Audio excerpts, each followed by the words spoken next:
It's 2018. Overdose deaths are skyrocketing. More people are dying than at the height of the AIDS crisis. And every 15 minutes, a mother gives birth to a baby born dependent on opioids. Neonatal Abstinence Syndrome. That's what it's called when a baby goes through withdrawal from drugs they were exposed to in the womb.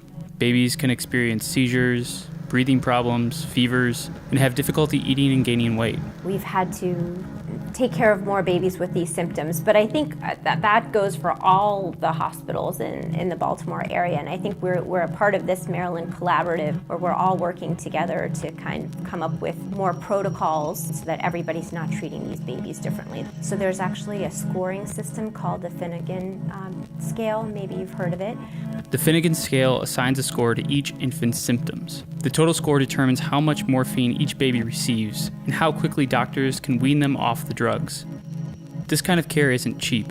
The average hospital cost for a newborn with NAS is over $66,000, compared to $3,500 for infants who haven't been exposed to drugs. And newborns with NAS stay in the hospital for almost 17 days, compared to just 2 for infants born without. For those with an addiction, from young adults to future mothers, opioids are more accessible than ever. A bag of heroin is cheaper than a pack of cigarettes now. In Maryland, drug-related deaths increased for the 7th straight year in 2017, reaching an all-time high. We had 761 people die from overdose in our city of 620,000 people. When addiction was something that seemed to affect poor people of color in inner cities, that it was seen as a moral failing, a choice. And therefore, if you made a bad choice and you end up incarcerated or dead, it's your fault. Unless we address these deep-rooted issues, we're not going to really make progress in treating addiction as the disease that we know it to be.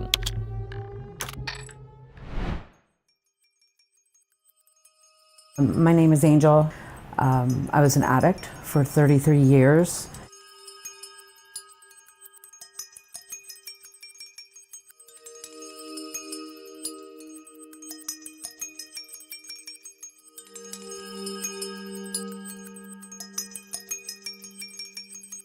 I think it's important to talk about stigma when it comes to heroin. I can't tell you how many times people have come up to me and say, I can't picture you doing heroin. I mean, people from everywhere can be a heroin addict, and it just does not discriminate. I don't think the community understands that we do recover, that we do get better.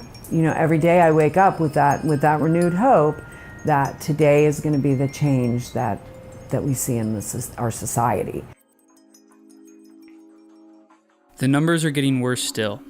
Overdose deaths are at a record high, and life expectancy across the U.S. has decreased because of the crisis. But there is a growing awareness of the epidemic, and many people in recovery and advocates on the front lines are urging a shift in the social stigma against the disease. Their hope to turn the tide on intervention and treatment.